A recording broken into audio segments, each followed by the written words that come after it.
All right, here's a new update. This is NetChoice's one big beautiful veto request to California Governor Newsom on AB 56, AB 1043, SB 771. So we want to look at the SB 771, which is violating constitutional rights to post whatever you want to post.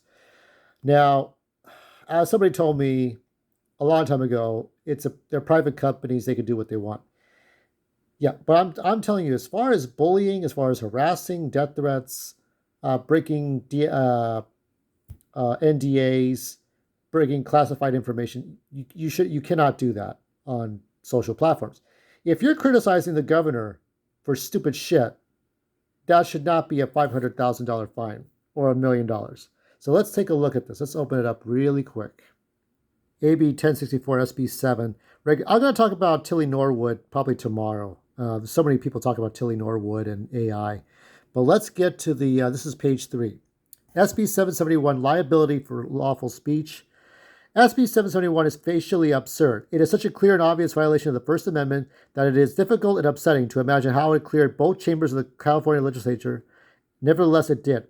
The bill places significant liability on speech that could aid and abet hate crimes. While the aiding and abetting of an actual hate crime is already illegal in California, attempting to penalize speech that could theoretically lead to a hate crime is a bizarre step in a brave new world.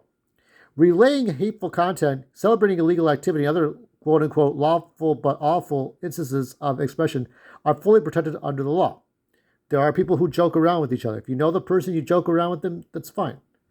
There is no hate speech exception to the First Amendment, and it is a violative of the same for the state to legally and financially coerce private entities to clamp down on politically disfavored speech. I did a classroom project on this 24 years ago. It should be said that this almost certainly attaches liability to more morally neutral speech. The simple act of reporting hate crimes could conceivably carry a financial penalty, since a disturbed individual could be spurred to act out violent fantasies by reading about the depraved actions of another. While the intent of the bill is well-meaning, I don't think it is. I think it's deceptive shit by the Democrats. It falls entirely outside America's First Amendment jurisprudence and would be almost comically simple to weaponize. Yeah, so there's a lot of problems. There's a lot of abuse of this, and people can abuse this. Now, this was made out on September 29th, 2025. I'm keeping an eye on this. So October the 12th is the deadline. It would be nice if Gavin, and by the way, Gavin Newsom had noticed it. He had noticed my Instagram post. So where are we now? We're going to have to see. I'm going to keep on checking. We'll check back for more updates. I'm keeping a heavy eye on this.